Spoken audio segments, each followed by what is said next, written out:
Welcome to Sleep History, where ancient tragedies become peaceful bedtime stories. Tonight's journey takes you to one of history's most perfectly preserved moments, the final 24 hours of Pompeii on August 24th, 79 AD. As you settle into comfort, let the gentle crackle of our fireplace guide you through the streets of this prosperous Roman city, where life was vibrant, trade was booming, and no one suspected that Mount Vesuvius was about to write their names in ash and stone forever. This extended sleep story follows the real people of Pompeii through their last ordinary day. From sunrise prayers to evening meals, from busy markets to quiet homes, from laughter to silence. Discover how 20,000 souls lived their final hours in a city that would become history's most haunting time capsule. Close your eyes, breathe deeply, and let the whispers of ancient Pompeii carry you through time to that fateful August morning, when paradise became tragedy and a single day became eternal.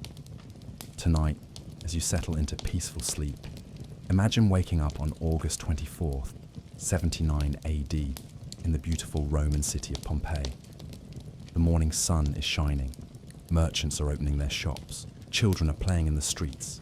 You have no idea that in exactly 24 hours, your entire world will be buried under 20 feet of volcanic ash. Tonight, let's walk through those final hours together, step by step, as the crackling fire beside us illuminates one of history's most perfectly preserved tragedies. The first light of dawn creeps over the Bay of Naples, painting Mount Vesuvius in shades of gold and rose. The mountain stands silent and magnificent against the morning sky, its slopes covered in the lush vineyards that produce some of the finest wine in the Roman Empire. To the 20,000 citizens of Pompeii awakening in their beds, Vesuvius is not a threat, but a blessing, a source of the rich volcanic soil that makes their city so prosperous. In a modest house on the Via dell'Abbondanza, Marcus Lucretius Fronto stirs from sleep. He is a baker, third generation in his family's trade, and the familiar sounds of his city are already calling him to work. Outside his window, he can hear the clip-clop of donkey hooves on stone as the first merchants make their way to the forum. The gentle splash of water echoes from the public fountain across the street, where early risers are already gathering their daily supply. Marcus stretches and looks over at his wife, Livia, still sleeping peacefully beside him. Their two children, Julia and Gaius, are curled together in the small alcove that serves as their bedroom. In just a few hours, this loving family will be ash and memory, but for now, they are simply another Roman household beginning another ordinary day. The baker rises quietly, not wanting to wake his family. He wraps his woolen tunic around his shoulders. Even in summer, the early morning air carries a slight chill from the sea. As he steps into his sandals, Marcus notices a slight tremor in the floor. Nothing unusual. Small earthquakes are as common in Pompeii as morning dew. The city sits in one of the most geologically active regions of the empire, and its citizens have learned to live with the Earth's occasional restlessness. What Marcus doesn't know is that these tremors are not routine seismic activity, but the first stirrings of magma rising through the mountain's core. Deep beneath Vesuvius, pressures that have been building for decades are approaching a catastrophic release point. The mountain that has slept peacefully for over 8 centuries is about to wake with the fury of the gods themselves. In the grand villa of the Pompeii, just outside the city walls, wealthy merchant Lucius Calpurnius Piso Caesoninus is already awake and reading by oil lamp in his magnificent library. The villa is one of the most luxurious homes in the Roman world, filled with Greek sculptures, colourful frescoes, and over 1,800 papyrus scrolls, containing the works of Epicurus and other great philosophers. Piso is a cultured man who has made his fortune in the grain trade between Egypt and Rome, and he takes pride in surrounding himself with beauty and learning. As he reads a treatise on ethics by Philodemus, Piso pauses to admire the view from his window. The Bay of Naples stretches before him like a jewel, its waters reflecting the first light of dawn. Fishing boats are already dotting the harbour, their crews hoping to bring in the catch that will feed Pompeii's markets today. Everything appears exactly as it should in this corner of paradise. The villa's gardens are awakening as well. Slaves move quietly among the perfectly manicured hedges and flowering trees, tending to the roses and jasmine that perfume the morning air. In the kitchen courtyard, cooks are already preparing the elaborate breakfast that Piso and his guests will enjoy on the terrace overlooking the sea. Children are beginning to appear in the streets, some heading to school in the Forum where they will learn to read and write Latin, others helping their parents prepare for the day's work. Young Julia, daughter of the baker Marcus, carries a ceramic jug to the public fountain to fetch water for her family's morning meal. She chatters happily with other children she meets along the way, discussing plans for the afternoon when lessons will be finished and they can play in the beautiful garden courtyards that grace many Pompeian homes. Julia has lived all her 8 years in this city and cannot imagine any other life. Pompeii is her entire world, a world of warm sunshine, friendly neighbors, abundant food, and the constant presence of the beautiful mountain that rises protectively above her home. She has heard stories of other places from traveling merchants, but they seem as distant and unreal as the myths about gods and heroes that her tutor tells during school lessons. In just a few hours, Julia's innocent world will cease to exist. She will become one of the thousands of small victims whose preservation in volcanic ash will break the hearts of archaeologists 2 millennia later. But this morning, she is simply a happy child, looking forward to another day in paradise. The sun is fully up now, burning off the morning mist that often clings to the Bay of Naples. The day promises to be hot, not unusual for late August in this part of Italy. Citizens are grateful for the cool breezes that flow down from Vesuvius's slopes, carrying the fresh scent of pine forests and wildflowers.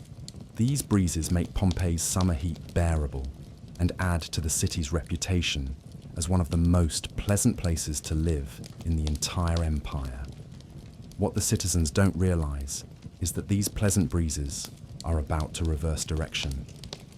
When Vesuvius erupts, the mountain will create its own weather system, generating winds that will carry death and destruction across the very city that mountain has nurtured for so many centuries. The blessing will become a curse, and paradise will transform into hell.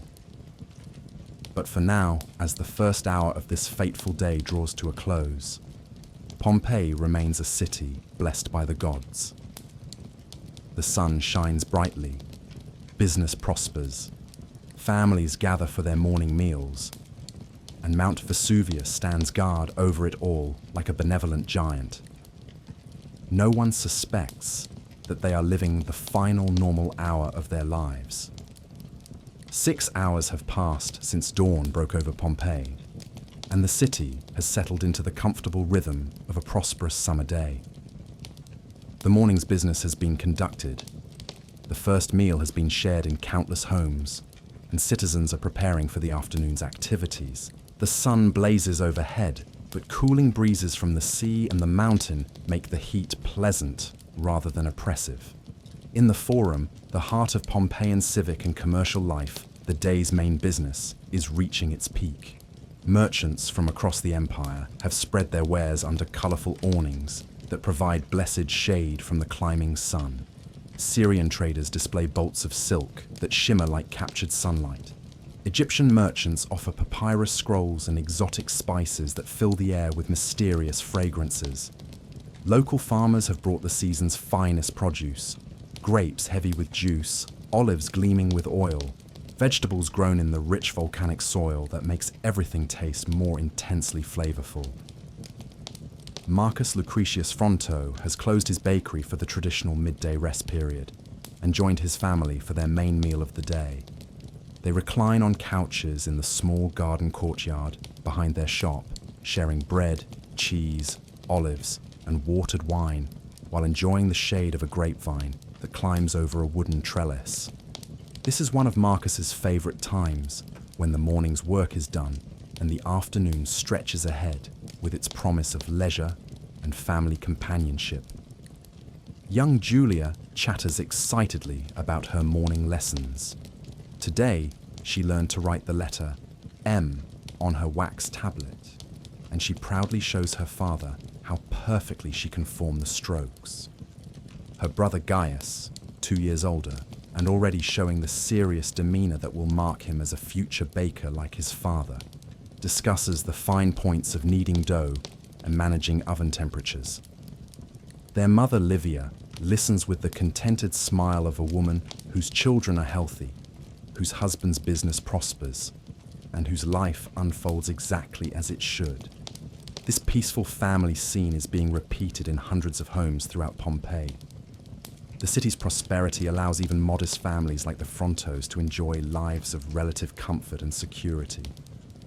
Their home may be small by the standards of the wealthy, but it contains everything necessary for happiness: adequate space, good food, loving relationships, and the confidence that tomorrow will bring more of the same.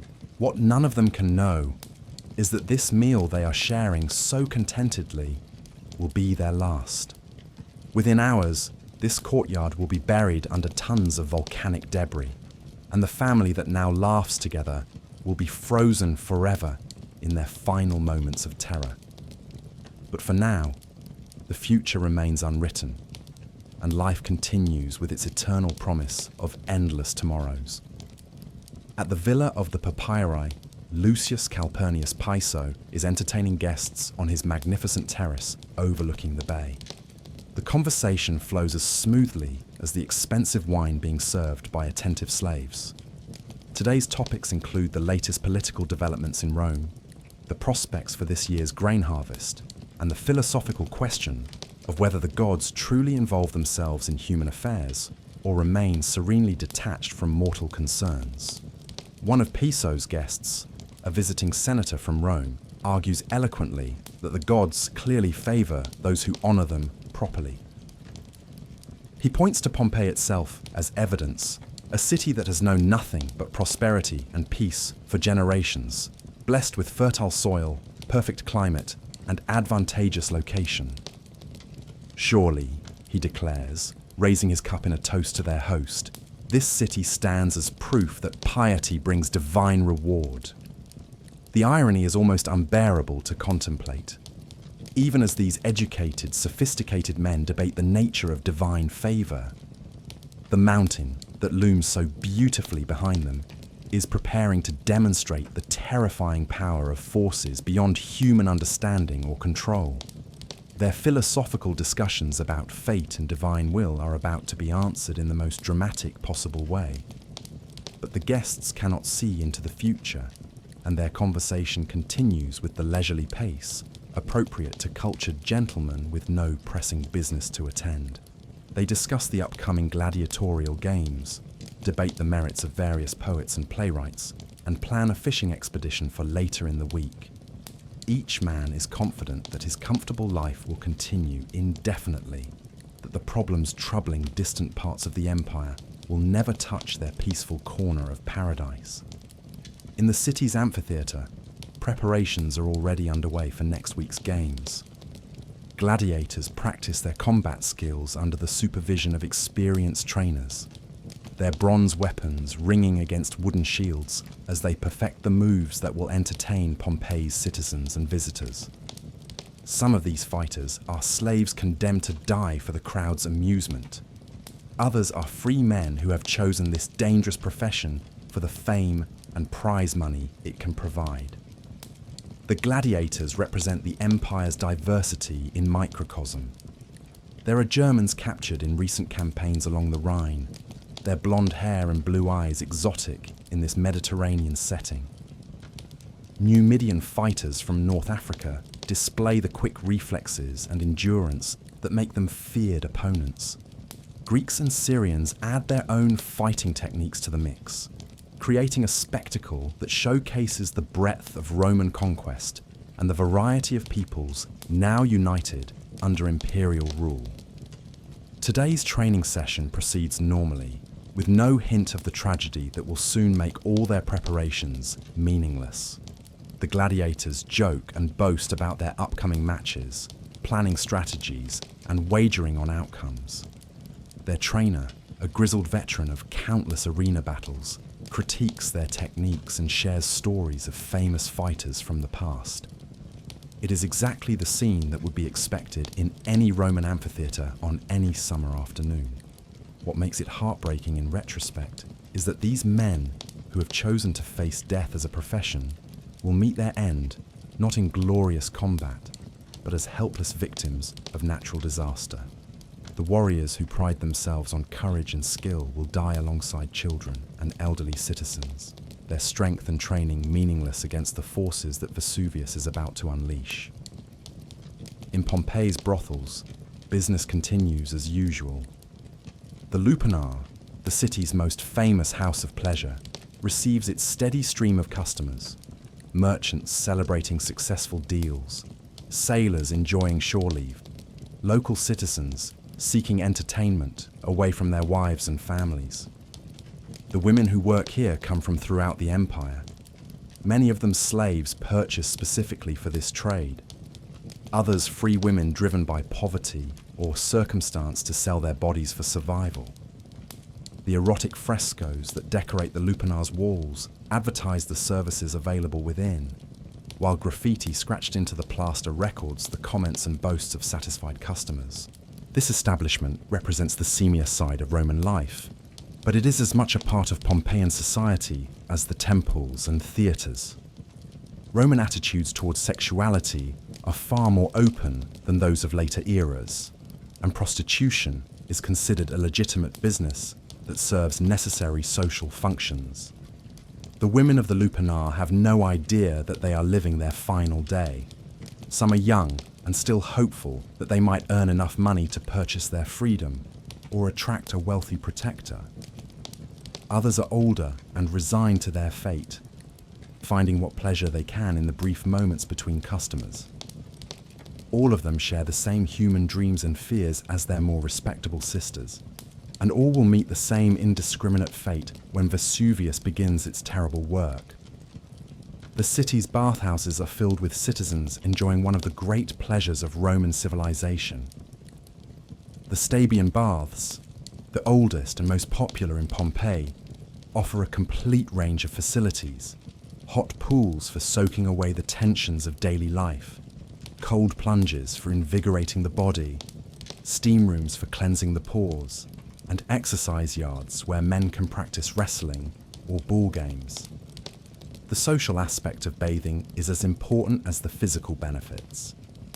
Friends meet to discuss business and politics while soaking in the warm water. Professional masseurs work the knots from tired muscles while sharing the latest gossip and rumours. Slaves attend their masters' needs while conducting their own conversations in the lingua franca that allows Greeks to communicate with Germans and Syrians to trade jokes with Gauls. This afternoon's bathing session proceeds exactly like thousands of others that have taken place in these same rooms over the decades since the baths were built. Regular customers greet each other by name, newcomers are welcomed and introduced around, and the easy camaraderie that characterises Pompeian social life flows as freely as the heated water. No one suspects that these pools, so perfect for relaxation and socialising, will soon become death traps where many citizens will meet their end. The afternoon heat has reached its peak now, and many citizens have retired to shaded courtyards and cool interiors to wait for the sun to begin its descent toward evening. This is the traditional siesta time when business slows, children nap, and adults enjoy a brief respite from the day's activities. The city becomes quieter, more peaceful, as if gathering strength for the evening's social activities. In homes throughout Pompeii, families rest together in the filtered light that penetrates their courtyards through wooden screens and flowing curtains.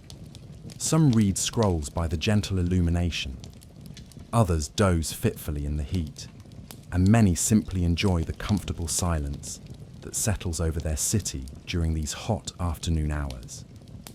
It is a time of perfect contentment, when the morning's work is complete and the evening's pleasures still lie ahead. This peaceful interlude is being enjoyed for the last time in Pompeii's long history. Never again will the city's citizens gather in shaded courtyards to escape the heat of a summer afternoon. Never again will children nap safely in their parents' arms while breezes carry the scent of flowers through open windows. The rhythm of life that has continued unchanged for generations is about to be broken forever. Deep beneath Mount Vesuvius, forces that have been building for weeks are approaching their critical point. The magma chamber that feeds the volcano is filling beyond its capacity to contain the rising pressure. Gas bubbles are forming and expanding in the superheated rock, creating instabilities that will soon demand explosive release. The mountain that has slept so peacefully for 8 centuries is about to demonstrate why ancient peoples considered volcanoes to be the dwelling places of angry gods. But there are still no visible signs of the catastrophe to come. Vesuvius continues to loom peacefully over the bay, its slopes green with vegetation, its peak unmarked by the smoke and ash that will soon blacken the sky. The citizens resting in their shaded homes have no reason to suspect that their beloved mountain is preparing to destroy everything they hold dear.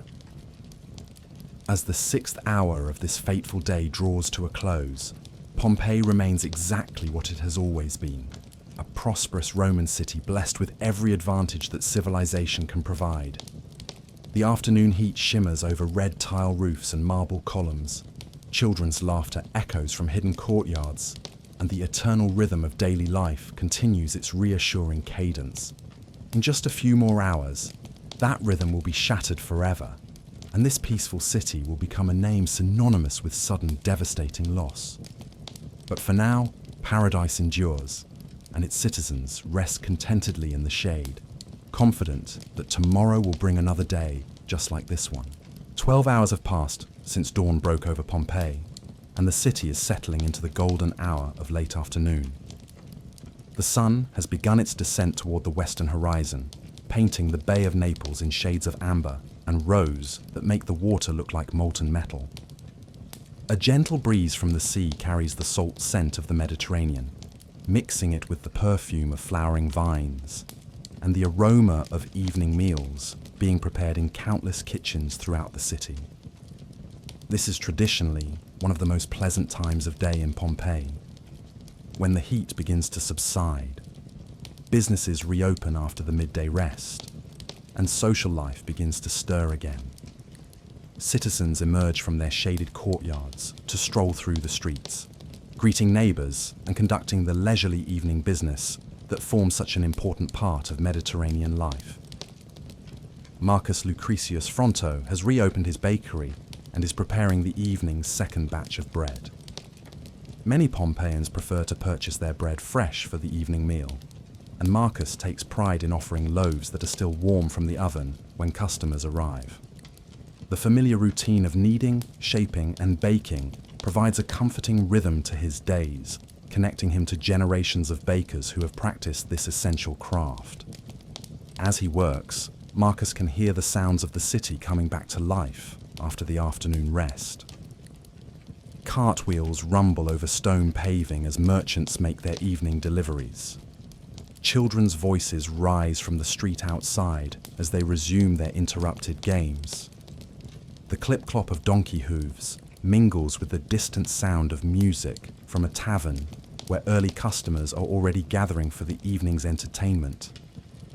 What Marcus doesn't know is that this familiar symphony of urban life is playing for the last time. Tomorrow, these streets will be silent, buried beneath tons of volcanic debris. The children whose laughter now brightens his day will be preserved forever in their final moments of terror. The customers who will soon arrive to purchase his bread are buying their last meal in the city they call home. Young Julia has finished her afternoon lessons and is helping her mother, Livia, prepare the family's evening meal in the small kitchen behind their shop. Tonight's menu is simple but satisfying. Fresh bread from Marcus's ovens, cheese made from goat's milk purchased at the morning market, olives cured in the traditional Pompeian style, and wine diluted with water as is proper for family consumption. Julia takes special pride in arranging the food on the family's best pottery, ceramic bowls and cups decorated with elegant designs that reflect the artistic sophistication that characterizes even modest Pompeian households. She has been learning the proper way to serve meals and manage a household, skills that will serve her well when she marries and establishes her own family in a few years. The little girl has no way of knowing that she will never have the chance to use these skills, never become the wife and mother she dreams of being. Her education in domestic arts will end forever in just a few hours, when Mount Vesuvius transforms her into a victim of one of history's most famous natural disasters. But this evening, she is simply a happy child, proud of her growing competence in the tasks that define women's work in Roman society. At the villa of the Pompeii, the evening's entertainment is beginning with the arrival of additional guests invited to join Lucius Calpurnius Piso for dinner and conversation. Tonight's gathering will include a visiting philosopher from Athens, a poet whose latest work has been gaining attention in Rome, and several local merchants whose success in trade has earned them acceptance into Piso's cultivated circle. The villa's dining room has been prepared with all the luxury that wealth can provide. Couches upholstered in silk and linen are arranged around low tables, inlaid with precious woods and ivory. Silver dishes and cups catch the light from oil lamps, whose flames dance gently in the evening breeze flowing through open windows. Slaves trained in the art of elegant service move silently through the room, ensuring that every detail meets their master's exacting standards. The menu for tonight's dinner reflects both Piso's wealth and his sophisticated tastes. The first course will feature delicacies imported from across the empire, oysters from Britain, garum, fermented fish sauce, from Spain, honey cakes made with Egyptian flour. The main course will include roasted peacock stuffed with dates and nuts, wild boar caught in the forests of nearby Vesuvius, and fresh fish caught this morning in the Bay of Naples. This elaborate meal represents the pinnacle of Roman culinary art, a celebration of the empire's ability to bring together the finest products from 3 continents. Each dish tells a story of conquest and trade, of ships sailing dangerous seas and merchants braving hostile territories to bring luxury to those who can afford it. It is exactly the kind of dinner that demonstrates why wealthy Romans consider their civilization the greatest achievement in human history. What makes this dinner particularly poignant is that it will be the last ever served in this magnificent villa. Within hours, the same mountain that has provided the setting for so many elegant evenings will bury the entire establishment under tons of volcanic debris. The slaves who now move so gracefully through the dining room will be preserved forever in the positions they occupied when death came, creating a haunting tableau that will move archaeologists to tears 2 millennia later. In the city's theatres, actors are preparing for the evening's performances. Pompeii boasts 2 excellent theatres, a large outdoor amphitheatre for dramatic performances, and a smaller, more intimate space for musical entertainment and poetry recitations. Tonight's programme includes a comedy by Plautus, a selection of popular songs, and a dramatic reading from Virgil's Aeneid.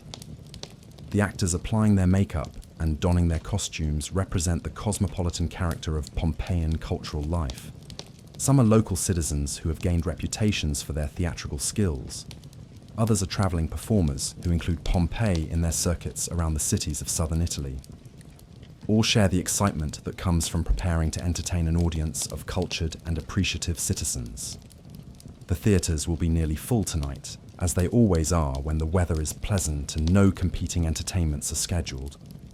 Pompeians take their cultural life seriously, viewing attendance at theatrical performances as both a social obligation and a genuine pleasure. Families will arrive dressed in their finest clothing.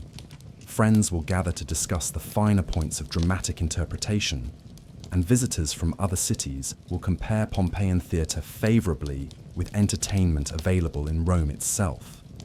None of these performers or audience members realise that tonight's shows will be the last ever presented in these venues. The theatres that have echoed with laughter and applause for generations will soon be silent forever, their stages buried beneath the weight of Vesuvius's fury. The cultural life that has made Pompeii famous throughout the empire is about to end as suddenly and completely as if it had never existed. The city's taverns and restaurants are beginning to fill with early customers, eager to begin the evening's social activities. The Corpona of Salvius, one of Pompeii's most popular establishments, is already bustling with activity as merchants, craftsmen, and visitors gather to share wine, food, and conversation. The atmosphere is convivial and relaxed, exactly what one would expect in a prosperous city where business has been good and the future looks bright. Tonight's customers include many familiar faces: local residents who have made the Corpona their regular gathering place, travelling merchants who always stop here when business brings them to Pompeii, and sailors from ships currently anchored in the harbour. The conversations flowing around the crowded tables touch on every subject imaginable. Business deals completed and contemplated, family news shared and discussed, political developments debated and analysed. The tavern's owner, Salvius himself, moves among his customers with the easy confidence of a man whose establishment has earned a reputation for good food, fine wine, and honest dealing. He has built his business over many years through careful attention to his customers' needs and desires, and tonight's crowd represents the fruits of that labour. What Salvius cannot know is that this evening's business will be his last. The tavern that has been his life's work will soon be buried so completely that its location will be lost for nearly 2,000 years. The customers who now fill his establishment with their laughter and conversation will never return, and the social life that has made his tavern a centre of community activity will end forever when the sun rises tomorrow. As evening approaches, families throughout Pompeii are gathering for their main meal of the day. This is traditionally a time of relaxation and companionship, when the day's work is set aside and attention turns to the pleasures of food, wine, and family conversation. The meals being served tonight range from simple fare in modest homes to elaborate feasts in wealthy villas, but all share the common element of families coming together to share both nourishment and affection. In the house of the Vetii, one of Pompeii's most beautiful homes, the family is entertaining guests in their magnificent garden courtyard.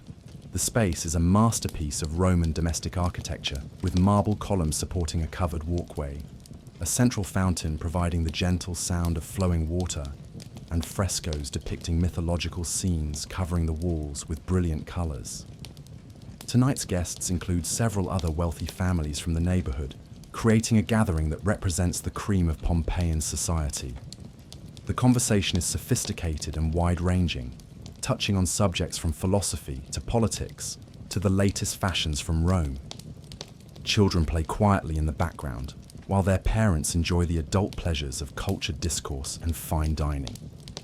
This elegant gathering exemplifies everything that makes Pompeian life attractive to wealthy Romans seeking an alternative to the noise and crowding of the capital.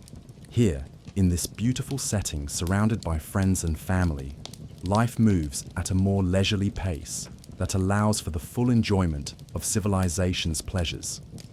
The combination of urban sophistication and small-town intimacy creates an atmosphere that many consider the ideal environment for human flourishing.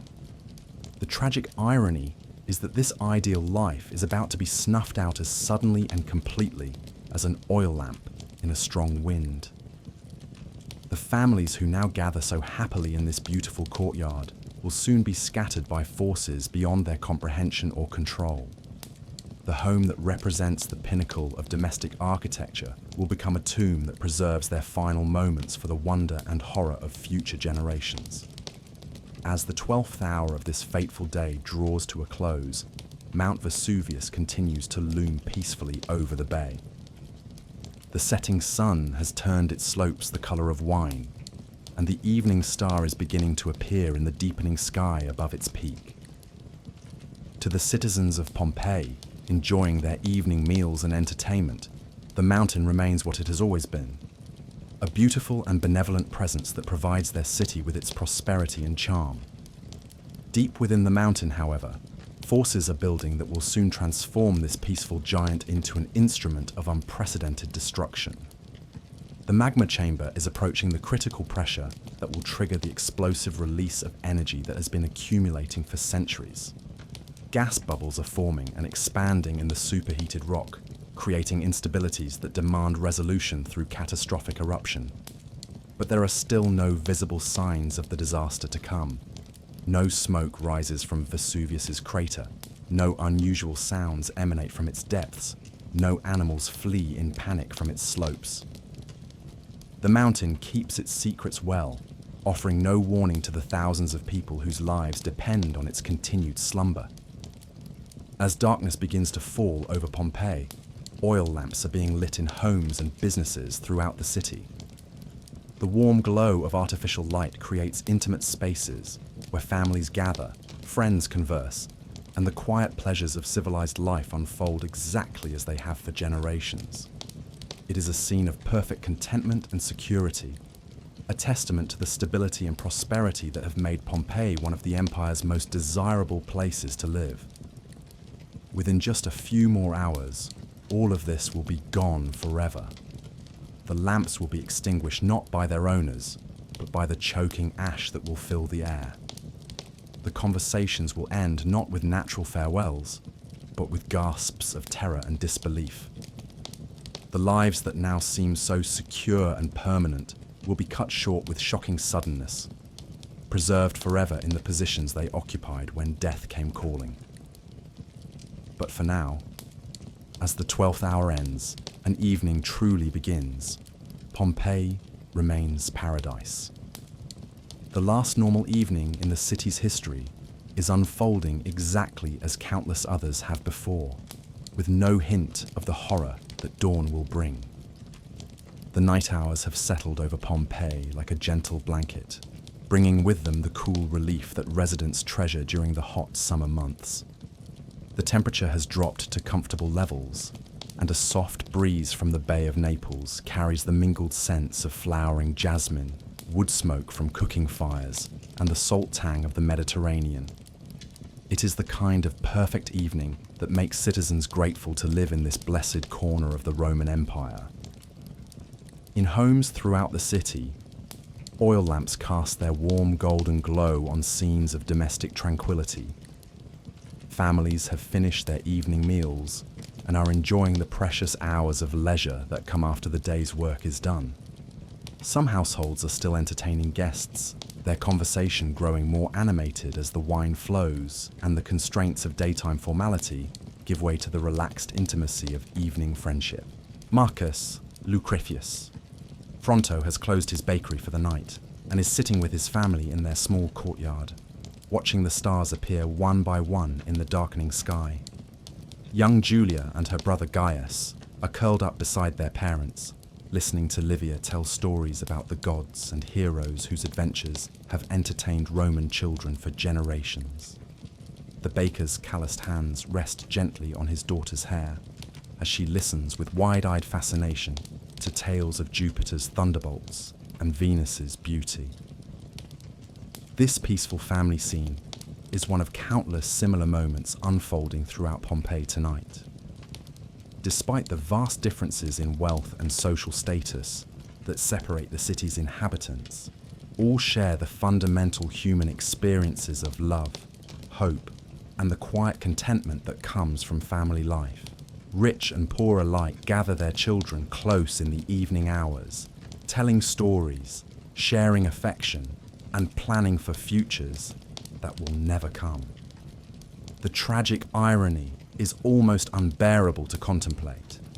These loving parents who now hold their children so tenderly will soon be unable to protect them from the forces about to be unleashed. The stories they tell tonight about gods and heroes will seem bitterly inadequate when real catastrophe strikes and no divine intervention arrives to save the innocent. But for now, ignorance is truly bliss, and these families enjoy their last evening together in perfect peace. At the Villa of the Pompeii, the dinner party is reaching its peak of elegance and sophistication. The main courses have been cleared away, and the guests are now reclining on their couches, sipping the finest wines while enjoying the intellectual discourse that represents the highest pleasure of Roman civilization. Tonight's conversation has ranged from philosophy to poetry, from politics to the latest architectural innovations being implemented in Rome. The visiting philosopher from Athens is holding forth on the nature of happiness, arguing that true contentment comes not from material possessions, but from the cultivation of wisdom and virtue. His words are received with a respectful attention due to a man whose learning commands universal admiration, though some of the merchants present seem privately skeptical about philosophies that discount the importance of wealth. "Consider our beautiful city," the philosopher says, gesturing toward the moonlit bay visible through the villa's open colonnades. "Here we have all the elements necessary for human flourishing: fertile land, perfect climate, advantageous location, and the peace that allows commerce and culture to thrive. Yet how many of our citizens take time to truly appreciate these blessings? How many pause in their daily pursuits to contemplate the divine favor that has made such a life possible?" The irony of these words, spoken just hours before that divine favor will seem to abandon Pompeii completely, adds a haunting quality to the scene. The philosopher who speaks so eloquently about appreciating life's blessings has no idea that he is experiencing the last such evening of his existence. The beauty he celebrates will soon be buried beneath tons of volcanic debris, and the civilization he praises will be snuffed out as suddenly as a candle in a hurricane. The poet who is also present tonight recites some of his latest verses, works that celebrate the eternal nature of true art, and the immortality that comes to those whose creations survive the passage of time. His audience appreciates both his technical skill and the optimism of his themes, nodding approvingly at lines that speak of art outlasting empires and beauty transcending death. "Though kingdoms fall and cities crumble," he declares in his most stirring passage, "the words of the poet remain to inspire future generations." In our verses, we capture not just the events of our time, but its very spirit, preserving forever the thoughts and feelings that make us human. These words prove more prophetic than their author realizes. While his physical scrolls will be carbonized by Vesuvius's heat, the spirit he speaks of preserving will indeed survive, not in poetry, but in the archaeological evidence that will allow future generations to understand exactly how the people of Pompeii lived and died. The immortality he seeks through art will be achieved instead through the accident of volcanic preservation. Throughout the city, taverns and wine shops are filled with customers enjoying the evening's entertainment.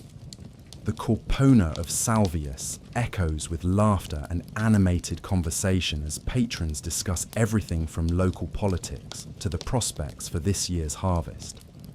Dice games and other forms of gambling add excitement to the atmosphere, while musicians provide background entertainment with popular songs and traditional melodies. The clientele tonight represents a cross-section of Pompeian society. Local craftsmen and shopkeepers mix freely with visiting merchants and ship's crews. Slaves on evening errands for their masters stop for quick drinks and brief conversations with friends. Even some of the city's wealthier citizens occasionally appear, seeking the more democratic atmosphere of the taverns as a relief from the formal entertainments of their own social class. What makes these gatherings particularly poignant is their ordinariness. There is nothing special about tonight's crowds or conversations. They are simply the normal social interactions that have characterized Pompeian evening life for generations. The customers who now fill Salvius's establishment are not historical figures, but ordinary people living ordinary lives, unaware that they are about to become part of one of history's most famous disasters. The wine they drink tonight comes from grapes grown on the slopes of Vesuvius, nourished by the rich volcanic soil that has made the region famous for its vintages. The irony is inescapable. The mountain that provides their pleasure will soon become their destroyer, and the very soil that creates such excellent wine will bury the people who enjoy it. In the city's brothels, business continues as usual. The lupanar and other houses of pleasure receive their customary evening customers. Men seeking entertainment and companionship away from the constraints of family life. The walls are decorated with explicit frescoes that advertise the services available, while graffiti scratched into the plaster records the comments and boasts of previous visitors. The women who work in these establishments represent yet another cross-section of empire and circumstance. Some are slaves purchased specifically for this trade. Others are free women driven by poverty or personal misfortune to sell their bodies for survival. A few are foreigners who have chosen prostitution as a path to eventual independence and prosperity. All share the common human desires for security, respect, and better lives for themselves and their families. Tonight's customers include sailors from ships currently anchored in Pompeii's harbour, merchants celebrating successful business deals, and local citizens seeking pleasures unavailable at home. The transactions are businesslike, but not without human warmth. Many of the regular customers are known by name, and the women often serve as confidants and counsellors, as well as providers of physical pleasure. These women have no way of knowing that they are living their final night. The marginalised status that makes them vulnerable to exploitation by the living will offer no protection from the indiscriminate destruction that Vesuvius is preparing to unleash. Death will come to prostitute and matron alike, making equals of those whom society has decreed unequal. The city's guards are making their nightly rounds, ensuring that peace and order are maintained during the vulnerable hours of darkness. Pompeii is generally a safe city where serious crime is rare, but vigilance is still necessary to prevent the petty thefts and drunken disturbances that can disrupt urban life. The guards carry torches and staffs, and their presence provides reassurance to law-abiding citizens, while deterring those who might be tempted to mischief. Tonight's patrol encounters nothing more serious than a few rowdy tavern customers who need gentle encouragement to return to their homes or lodgings. The guards exchange friendly words with citizens they encounter, discussing the weather, local news, and plans for tomorrow's activities. It is exactly the kind of routine duty that characterizes life in a well-governed provincial city. These loyal guardians of public order have no idea that their final patrol is drawing to a close. The peace they work so diligently to maintain will soon be shattered by forces beyond any human ability to control.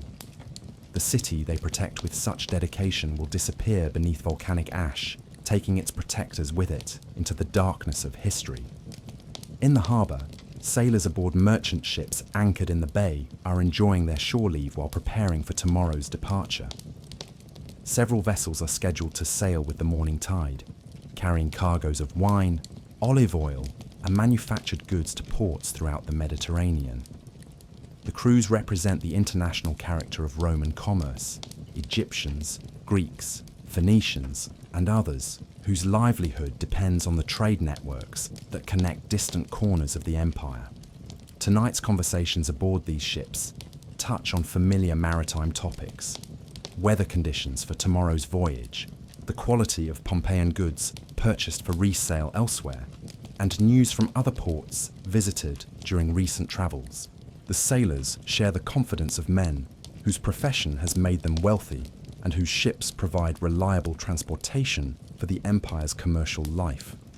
Some of these vessels will escape the coming disaster by putting to sea early, their crews becoming witnesses to the catastrophe rather than victims. Others will remain in harbour too long, their hulls crushed by falling debris and their crews added to Vesuvius's toll of victims. But tonight, all share the same illusion of security and the expectation of profitable voyages ahead. Throughout Pompeii's residential districts, citizens are preparing for sleep in bedrooms that range from simple chambers in modest homes to elaborate suites in wealthy villas. Slaves are banking the fires that provide heat and light, securing shutters against the night air, and performing the countless small tasks necessary to prepare households for the vulnerable hours of darkness. Children are being tucked into their beds with the gentle rituals that parents have practiced since the beginning of time. Stories are told, prayers are offered, and tender kisses are bestowed on small faces that trust completely in their parents' ability to keep them safe. The innocence of these bedtime scenes will make their preservation in volcanic ash particularly heartbreaking to future archaeologists. Young Giulia Fronto is falling asleep in her parents' bed, her small body nestled safely between Marcus and Livia, as family custom dictates for children her age. Her dreams tonight will be filled with the pleasant images of childhood, games with friends, lessons learned, treats promised for good behavior. She has no way of knowing that these will be her final dreams, or that her peaceful sleep will become eternal within just a few hours. The deeper tragedy is not just that these children will die, but that they will die without understanding what is happening to them. Adults can at least attempt to comprehend the forces that are destroying their world. Children can only experience terror and confusion as their familiar universe dissolves around them. The volcanic ash that preserves their bodies will also preserve forever the innocence that makes their fate so particularly tragic. In the city's temples, priests are performing the evening rituals that honor the gods and ask for their continued protection of the community. Sacred fires burn on marble altars, while incense fills the air with fragrant smoke. These rituals have been performed every evening for generations, creating a sense of continuity and divine favor that reassures worshippers about their city's blessed status. The priests who conduct these ceremonies are learned men who understand their responsibilities as intermediaries between the human and divine realms. They have studied the sacred texts, mastered the complex rituals, and earned the respect of their communities through lives of devotion and service. Their presence provides spiritual comfort to citizens who believe that proper worship ensures divine protection. What these holy men cannot know is that their prayers tonight will seem to go unanswered. Their rituals will prove powerless, and their temples will be buried beneath the wrath of forces that ancient peoples could only attribute to angry gods. The very mountain that has been seen as a source of divine blessing will become an instrument of what appears to be divine punishment, challenging every assumption about the relationship between piety and prosperity. As midnight approaches and the date changes from August 24 to August 25, the citizens of Pompeii are settling into sleep with the complete confidence that tomorrow will bring another day much like today. The city that has known nothing but peace and prosperity for generations has no reason to expect anything different from the future. The rhythms of daily life that have continued unchanged for centuries seem as eternal and reliable as the rising and setting of the sun. Deep beneath Mount Vesuvius, however, the forces that will shatter this peaceful existence are approaching their moment of release. The pressure in the magma chamber has reached critical levels. Gas bubbles are expanding exponentially in the superheated rock, and the mountain's long slumber is about to end with catastrophic suddenness. But there are still no external signs of the disaster to come. Vesuvius continues to loom peacefully over the bay, its slopes dark against the star-filled sky. No smoke rises from its crater, no tremors shake the earth, no animals flee in panic from its vicinity.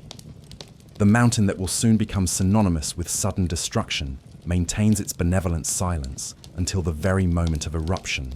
As the 18th hour of this fateful day ends, and the early morning hours of August 25th begin, Pompeii sleeps peacefully in the moonlight. The city's streets are quiet except for the soft footsteps of the night watch and the distant sound of waves lapping against the harbour's stone quays. Oil lamps burn low in scattered windows, while most homes rest in darkness, their inhabitants trusting in the security that has blessed their lives for as long as anyone can remember. In just a few more hours, this peace will be shattered forever, and the city that now sleeps so contentedly will begin its transformation from living community to preserved monument. But for now, in these final hours of normalcy, Pompeii remains what it has always been, a testament to human civilization's capacity for creating beauty, comfort, and happiness in an uncertain world. 22 hours have passed since dawn broke yesterday over what the citizens of Pompeii assumed would be another ordinary day in their paradise. Now, as the morning sun climbs toward its zenith on August 25th, the city continues its familiar rhythms, with no awareness that these are the final hours of its existence. Merchants are opening their shops, children are attending their lessons, and families are gathering for the day's first meal, all conducted with the easy confidence of people whose lives have been blessed with uninterrupted peace and prosperity. But deep beneath Mount Vesuvius, the forces that will end this blessed existence forever are reaching their climactic moment. The magma chamber that has been filling and pressurizing for weeks has finally reached the critical point where the mountain's overlying rock can no longer contain the expanding gases and superheated liquid rock within. The peaceful giant that has watched benevolently over Pompeii for 8 centuries is about to demonstrate the terrifying power that lies hidden within its beautiful slopes. Marcus Lucretius Fronto is kneading dough for the morning's bread when the first tremor ripples through his bakery. It's nothing unusual. Small earthquakes are as common in this region as morning dew, and Marcus barely pauses in his work. The floor shakes gently for a few seconds, a cup rattles on a shelf, and then everything returns to normal. This happens several times a week in Pompeii, and citizens have long since learned to ignore these minor reminders of the active geology beneath their feet. What Marcus doesn't realize is that this tremor is fundamentally different from the routine seismic activity that has characterized the region for decades. This is not the slow shifting of tectonic plates, but the first crack in the cap of pressurized magma that lies beneath Vesuvius. The mountain is literally beginning to come apart from within, and each successive tremor will be stronger than the last as the eruption builds towards its explosive climax. In the villa of the papyri, Lucius Calpurnius Piso is in his library, reviewing correspondence from his business associates in Rome, when his oil lamp suddenly flickers as if disturbed by an invisible breeze. He looks up from his scrolls, momentarily puzzled, but when nothing further happens, he returns to his reading. The letter he is examining deals with a shipment of grain from Egypt that should arrive in Ostia within the week, and Piso is calculating the profits he expects to earn from its sale in Rome's markets. The wealthy merchant has built his fortune on careful attention to detail and the ability to anticipate market conditions before his competitors. His success has come from understanding that small signs often indicate larger trends, yet he completely misses the significance of his lamp's trembling. The same instincts that have made him rich in commerce fail him completely when applied to the natural world that is about to destroy everything he has built. Throughout the city, similar small signs are appearing and being ignored. Water sloshes gently in fountains and cisterns. Birds take wing for a few moments before settling back onto their perches, and sensitive animals like dogs and horses show brief signs of nervousness before returning to normal behavior. Each of these incidents passes unnoticed or is quickly forgotten, dismissed as insignificant by people whose experience has taught them that their world is fundamentally stable and secure. The tragedy is that the citizens of Pompeii are not ignorant of volcanic danger. They simply have no experience with it. The last major eruption of Vesuvius occurred in the Bronze Age, long before the founding of their city, and the mountain has been dormant for so long that it has become simply part of the landscape rather than a recognized threat. The very prosperity that Vesuvius has provided through its fertile soil has obscured the source of that fertility in periodic destruction and renewal. Young Julia Fronto is playing with her wooden dolls in the courtyard behind her father's bakery when a stronger tremor shakes the ground beneath her feet. This one is powerful enough to make her lose her balance and sit down hard on the stone paving. For a moment she feels genuinely frightened, not of earthquakes, which she has experienced many times before, but of something indefinable in the quality of this particular tremor that seems different and somehow threatening.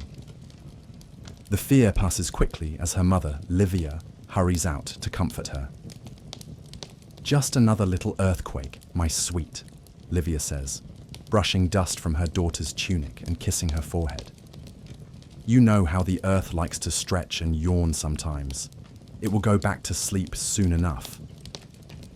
Her reassuring words restore Julia's confidence, and soon the little girl is playing again, as if nothing had happened. This touching scene of maternal comfort takes on tragic dimensions when viewed in retrospect. Livia's gentle explanation of earthquakes as the earth stretching and yawning reflects the innocent ignorance that will doom her family within the next few hours. Her instinct to protect and reassure her child is admirable, but it is based on a complete misunderstanding of the forces that are beginning to affect their world. At the gladiatorial school attached to Pompeii's amphitheatre, the morning's training session is interrupted when a particularly strong tremor causes several fighters to stumble and lose their footing. The trainer, a grizzled veteran of countless arena battles, calls a brief halt to allow the earth to settle before resuming practice. "The gods are reminding us who really rules this world," he jokes to his students. "When Jupiter decides to flex his muscles, even gladiators must pay attention." The fighters laugh at their instructor's wit, but several of them exchange uneasy glances. Men who have chosen to face death as a profession develop keen instincts for danger, and something about this morning's tremors feels different from the routine earthquakes they have all experienced. Still, training resumes within minutes, and soon the sound of bronze weapons clashing against wooden shields once again echoes across the practice ground. These warriors, who pride themselves on courage and who face mortal danger as routine entertainment, will soon discover that all their skill and bravery count for nothing against the forces that Vesuvius is preparing to unleash. The same men who can calmly calculate the odds in combat against human opponents will be reduced to helpless panic when the mountain begins its assault on their city. In Pompeii's busy market, merchants and customers are going about their business with only minor interruptions from the increasing tremors. Pottery occasionally rattles on shelves, scales sway slightly during weighing, and conversations pause briefly when the ground shakes more noticeably than usual. But commerce continues with the persistence that characterizes all successful trading centers, and the minor inconveniences of seismic activity are simply accepted as part of life in this geologically active region. A merchant from Gaul who is purchasing wine for export back to his homeland comments to his Pompeian supplier about the frequency of the morning's earthquakes. "Your earth seems particularly restless today," he observes with the detached interest of a visitor experiencing local phenomena. "Is this normal for your region?" His supplier assures him that such activity is indeed routine, and that visitors often notice the tremors more than locals who have grown accustomed to them. This conversation represents the tragic gap between perception and reality that characterizes the morning's events. The foreign merchant's outside perspective allows him to notice the unusual nature of the day's seismic activity, but his lack of local knowledge prevents him from understanding its significance. Meanwhile, the local supplier's familiarity with routine earthquakes blinds him to the fact that today's tremors are qualitatively different from anything the region has experienced in living memory. The increasing frequency and intensity of the tremors is beginning to affect some of Pompeii's animals in ways that their human masters find puzzling, but not particularly alarming. Dogs are barking more frequently, and with a different tone that suggests anxiety rather than their usual alertness to specific threats. Horses in the city's stables are showing signs of nervousness, prancing and whinnying without apparent cause. Even the cats that prowl Pompeii's alleys seem unusually agitated, their behavior erratic and unpredictable. These animal behaviors reflect sensitivities to geological disturbances that humans lack, but their warnings go unheeded because no one understands what the animals are trying to communicate. The same domesticated creatures that have served human civilization so faithfully are attempting to warn their masters of approaching danger, but the message is lost in translation between species. At approximately 10:30 a.m., a tremor stronger than any yet experienced that morning rocks Pompeii with enough force to crack plaster walls and send pottery crashing to floors throughout the city. This earthquake is powerful enough to stop all activity temporarily as citizens steady themselves and survey the minor damage to their homes and businesses. For the first time since the tremors began, some residents begin to express genuine concern about the unusual level of seismic activity. In the forum, where citizens have gathered to discuss the morning's events, a merchant who has traveled widely throughout the empire offers his opinion that the earthquakes seem more severe than those he has experienced in other geologically active regions. Perhaps we should consider making sacrifices to Neptune, he suggests, to ask the god of earthquakes to calm his movements beneath our city. Several listeners nod agreement, and plans are quickly made to consult the priests about appropriate rituals. This discussion reveals both the limitations of ancient understanding of natural phenomena and the genuine concern that is beginning to spread through the community. The suggestion that religious rituals might influence geological events seems naive to modern sensibilities, but it represents a sincere attempt to deal with forces beyond human understanding or control. The citizens' desire to take some action, even if misguided, demonstrates that they are not completely oblivious to the danger building around them. Deep within Mount Vesuvius, the final preparations for catastrophe are proceeding with inexorable momentum. The cap of solidified lava that has sealed the volcano's vent for centuries is beginning to fracture under the immense pressure of expanding gases and rising magma. Each earthquake that shakes Pompeii represents another crack in this natural dam, bringing the mountain closer to the explosive release that will devastate everything within miles of its crater. The magma itself has changed composition during its long residence in the underground chamber, becoming more gas-rich and explosive than the relatively gentle lava flows that characterize Vesuvius's last eruption 8 centuries earlier.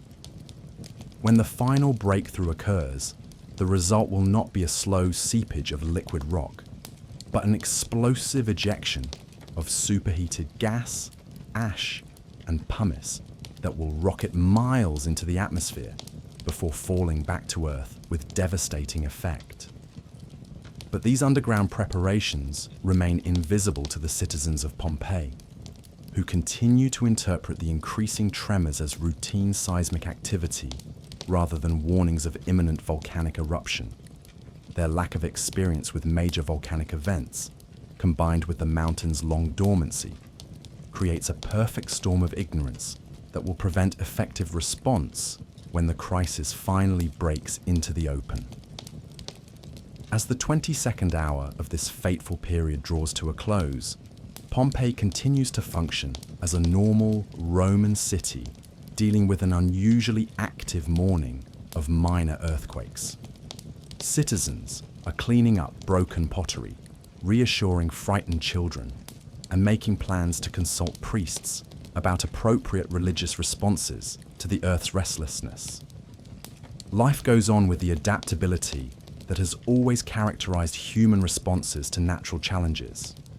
What none of them realize is that they are living through the final countdown to one of history's most famous natural disasters. The mountain that has been their protector and benefactor for so many generations is about to transform into their destroyer, and the paradise they have built in its shadow will soon exist only in the archaeological record that volcanic ash will preserve for future generations to study and mourn.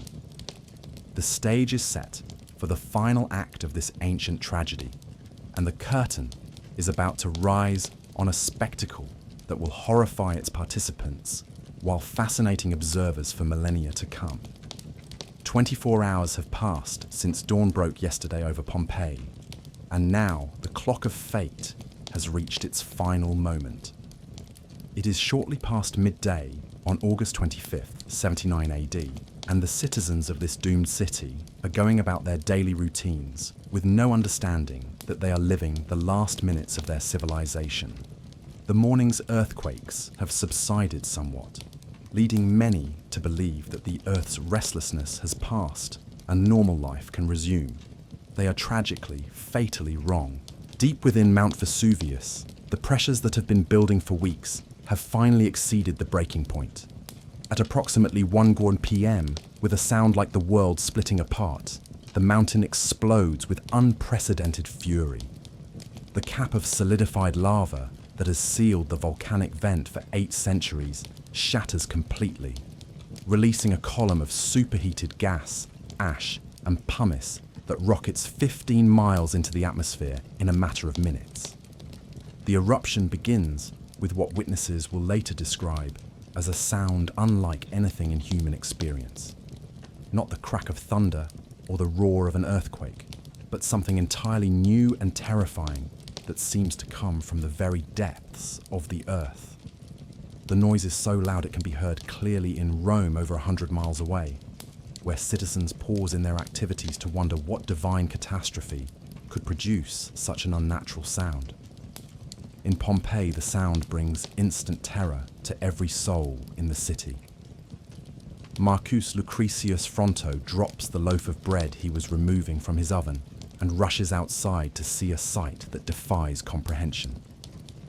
Where Mount Vesuvius had stood peacefully just moments before, a massive column of ash and smoke now rises into the sky like a giant tree whose trunk is fire and whose branches are death. The eruption column grows with impossible speed, climbing higher and higher until it spreads out at the upper reaches of the atmosphere, creating a mushroom-shaped cloud that blocks out the sun and turns day into night. Within minutes, the familiar landscape that has defined Pompeii's setting for centuries has been transformed into an alien nightmare where the very air seems to burn and the sky rains destruction. Young Julia Fronto, who was playing in the courtyard when the eruption began, clings to her mother's skirts as burning pumice begins to fall like deadly snow. The little girl cannot understand what is happening to her safe, familiar world. Why the mountain that has always been part of the scenery has suddenly become a monster-breathing fire into the sky. Her mother, Livia, is equally bewildered and terrified, but her maternal instincts take over as she gathers her children and calls for her husband to join them in seeking shelter indoors. This family scene, multiplied throughout the city, represents the human tragedy at the heart of Pompeii's destruction. Parents who have always been able to protect their children suddenly find themselves helpless against forces beyond any human ability to understand or resist. The love that binds families together provides emotional comfort, but no practical defense against the cosmic violence that has been unleashed upon their city. At the villa of the Papyri, Lucius Calpurnius Piso abandons his morning correspondence and rushes to the terrace that overlooks the bay, seeking to understand what has transformed his peaceful world into chaos. The view that has provided him with so much pleasure over the years now shows him a scene from the deepest nightmares of mythology. The mountain that has graced his horizon with its beauty has become a pillar of fire reaching toward the heavens, while ash and pumice rain down on the villa's magnificent gardens. Piso's first instinct is to gather his household and attempt to flee by sea. But even as he gives orders to his slaves to prepare boats, he realizes that escape may already be impossible. The Bay of Naples, usually so calm and inviting, is now churned into violent waves by the shock of the eruption, while burning debris falling from the sky makes any sea voyage extremely dangerous. The very location that has made his villa so desirable has now become a trap from which there may be no escape. Throughout Pompeii, citizens are making the same terrible discovery that the paradise they have inhabited has suddenly become a death trap. The narrow streets that have provided charm and intimacy now offer no protection from the rain of burning pumice that is beginning to accumulate on rooftops and in courtyards. The buildings that have sheltered generations of families are starting to buckle under the weight of volcanic debris that falls faster than it can be cleared away. In the Forum, panic has replaced the morning's calm discussion of unusual earthquakes. Citizens who had been conducting business or meeting with friends now run in all directions, seeking shelter that does not exist and escape routes that have already been cut off. The beautiful public buildings that have been sources of civic pride are beginning to suffer damage as their roofs struggle to support the increasing weight of falling pumice. The city's priests, who had been consulted about appropriate sacrifices to calm the earth's restlessness, now find themselves confronted with evidence that their gods have abandoned Pompeii completely. The rituals that have always provided comfort and a sense of divine protection seem pitifully inadequate in the face of forces that appear to come directly from the underworld itself. Some priests continue to offer prayers and perform ceremonies, but their voices are lost in the chaos of a city, discovering that its long age of peace and prosperity has ended forever. As the pumice fall intensifies, the nature of the crisis becomes clear to those citizens capable of rational thought amid the panic.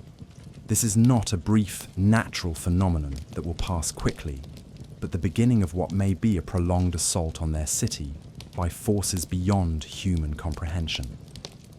The mountain that has been their benefactor has become their enemy, and the only question now is whether any escape remains possible. Some families attempt to flee immediately, loading whatever possessions they can carry onto carts and heading for the roads that lead away from Vesuvius. But the same pumice that is burying their city is also making travel extremely difficult. The stones, some as large as a man's fist, pummel anyone who ventures into the open, while the accumulation on roadways makes passage increasingly treacherous for wheeled vehicles. Others choose to remain in their homes, hoping that the eruption will subside and that their familiar walls will provide adequate protection. This decision, which seems reasonable to people with no experience of major volcanic eruptions, will prove fatal for many. The pumice fall continues hour after hour, building up on rooftops until the weight becomes too great for the underlying structures to support. Families who thought themselves safe in their own homes will be crushed when their own roofs collapse upon them. The gladiators in the amphitheatre face their final battle not against human opponents, but against the mountain itself. These men, trained to fight and die for public entertainment, find their courage tested in ways that no arena combat has ever demanded. Some attempt to use their shields as protection against the falling pumice while seeking escape routes through the building's corridors. Others simply stand and face their fate with the stoic acceptance that has always characterized their profession. The irony is crushing. Warriors who have made careers of facing death in spectacular fashion will die not in glorious combat, but as helpless victims of natural disaster. Their strength, skill, and courage count for nothing against forces that reduce all human achievements to meaningless dust. The men who have entertained thousands with their battles will fight their last fight against an enemy that cannot be defeated by any earthly weapon. In the city's taverns and brothels, customers and workers alike find themselves united in terror that transcends all social distinctions. The wine merchant from Gaul and the local prostitute, the wealthy patron and the serving slave, all discover that volcanic ash recognizes no difference in rank or nationality. Death approaches them all with the same indifference, making equals of those whom society has decreed unequal. The harbour, which had seemed to offer the most promising escape route, proves to be another trap, as falling pumice makes the water treacherous for any vessel attempting to leave. Several ships that try to depart immediately after the eruption are damaged or sunk by the bombardment from above, while others find their crews unable to function effectively in the chaos of ash and burning debris. The sea that has brought prosperity to Pompeii for centuries is now as dangerous as the land. As the afternoon progresses, the character of the eruption begins to change in ways that make the situation even more desperate. The initial fall of pumice, terrifying as it was, represented only the first phase of Vesuvius's assault on the surrounding region. Now, as the eruption column begins to collapse under its own weight, a new and even more deadly phenomenon begins to develop: pyroclastic flows. These superheated avalanches of gas, ash, and rock fragments race down the mountain slopes at speeds approaching 100 miles per hour, incinerating everything in their path. Unlike the pumice fall, which at least allows some possibility of shelter and survival, the pyroclastic flows are instantly lethal to any living thing they encounter. When they reach Pompeii in the early evening hours, they will complete the destruction that the pumice fall began. But for now, in these final hours of the city's existence, citizens continue to struggle against the rain of volcanic debris that is burying their world piece by piece. Some families huddle together in interior rooms, sharing what comfort they can while waiting for the nightmare to end. Others make desperate attempts to dig their way out of buildings whose doorways have been blocked by accumulating pumice. A few still cling to hope that rescue might come from outside, that the Roman legions or the gods themselves might intervene to save their city. Marcus Lucretius Fronto has gathered his family in the back room of his bakery, the space furthest from the street where the pumice fall seems heaviest. He and Livia take turns venturing out to clear debris from their doorway, knowing that if they become completely buried, their small supply of food and water will not sustain them for long. Young Julia and Gaius cling to each other in the corner, their childish games forgotten in the face of terror they cannot understand. The baker tries to maintain hope for his family's sake, speaking confidently about the eruption ending soon and life returning to normal. But in his heart, he knows that the world they have known is gone forever. Even if they survive this catastrophe, the Pompeii they have loved no longer exists. The city that has been their entire universe is dying around them, and they are dying with it.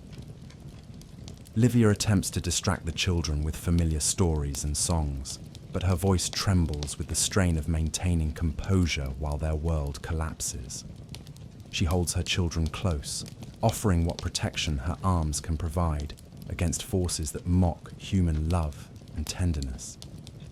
In her mother's heart, she knows that she cannot save them, but she continues to try, because that is what mothers do, even in the face of the impossible. This family's struggle represents thousands of similar scenes playing out throughout the doomed city. In home after home, parents attempt to shield their children from horror, while knowing themselves that hope is fading with each hour that passes. The love that binds these families together provides no defense against volcanic fury, but it offers meaning and dignity to their final hours together.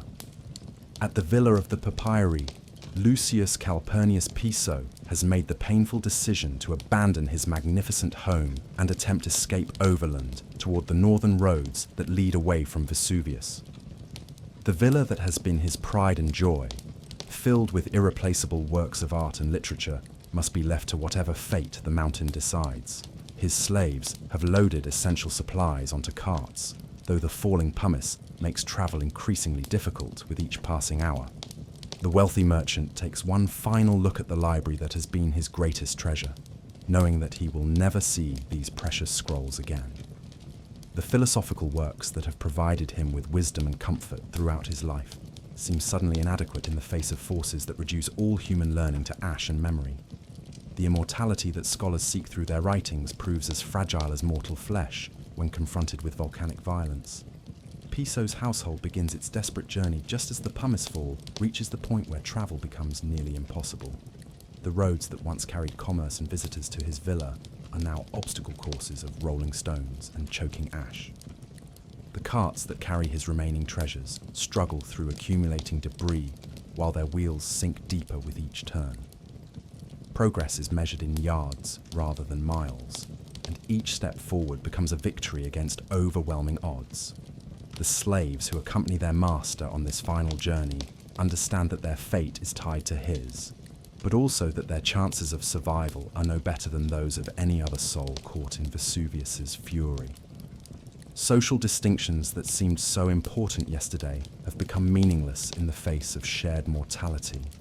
Master and slave alike struggle forward through the ash, united by desperation and the fading hope that somewhere ahead lies safety. In the city's temples, the priests who have served the gods faithfully throughout their lives find their faith tested by catastrophe that seems to mock everything they have believed and taught. The rituals that have always brought comfort and divine favor appear powerless against forces that dwarf any earthly authority. Some continue to pray and offer sacrifices even as ash accumulates around their altars. Others abandon their posts to seek whatever refuge they can find with their families. The Temple of Jupiter, which has stood as a symbol of divine protection over Pompeii for generations, begins to show signs of structural damage as pumice accumulates on its roof. The building that has witnessed countless ceremonies and celebrations will soon collapse under the weight of volcanic debris, its destruction seeming to symbolize the abandonment of the city by the very gods who were supposed to protect it. Yet even in these desperate circumstances, some citizens demonstrate the nobility and courage that represent humanity at its finest. Neighbors help neighbors clear debris from doorways. Strong men assist elderly citizens who cannot move quickly enough to escape accumulating pumice. Parents who have lost their own children comfort other families' orphaned young ones. These acts of kindness and sacrifice cannot prevent the tragedy that is unfolding, but they prove that human goodness endures even in the face of cosmic indifference. The city's dogs, those faithful companions who have shared human homes and hearths for generations, remain loyal to their families even as their keener senses tell them that escape is the only hope for survival. Many will be found centuries later by archaeologists, preserved in the positions they occupied while trying to protect their human families from forces beyond any earthly creature's ability to resist. As evening approaches, and the 24th hour of this fateful period draws to its close, the character of Vesuvius's assault on Pompeii begins to change in ways that will make survival even more unlikely. The eruption column that has towered above the mountain all afternoon starts to collapse under its own enormous weight, creating the pyroclastic flows that will complete the city's destruction in the hours ahead. But for now, as day becomes night under a sky darkened by volcanic ash, thousands of souls continue their desperate struggle against fate. Some still hope for rescue, others pray for divine intervention, and many simply try to spend their final hours with dignity and love. They cannot know that they are living the last chapter of Pompeii's story, but they face their fate with the courage and humanity that makes their tragedy eternal. The beautiful city that welcomed yesterday's dawn with confidence and joy will not see tomorrow's sunrise. Mount Vesuvius has claimed its price for centuries of slumber, and that price is everything, every building, every family, every dream that called Pompeii home. Yet in the midst of destruction, the final hours reveal truths about human nature that will resonate across the millennia. That love endures even when hope fails, that courage can be found even in defeat, and that the human spirit maintains its dignity even when the gods seem to have turned their faces away. As you drift into peaceful sleep, carried by the gentle crackle of our fireplace and the soft whisper of ancient winds, remember the people of Pompeii not as victims, but as souls who lived fully in their time, loved deeply in their relationships, and faced their ultimate test with whatever grace they could summon. Their city died on that August day, but their humanity lives on in the stone and ash that preserved their final moments for us to witness, understand, and honor. The last day of Pompeii has ended, but the memory of its people remains eternal, frozen not just in volcanic rock, but in the human heart that recognizes in their story our own mortality and our own potential for both weakness and greatness when faced with forces beyond our control. Sleep now and dream of ancient streets where laughter once echoed, of families who loved each other just as we do, and of a mountain that taught the world that paradise can be lost in a single day, but that the courage to face loss with dignity can never be destroyed.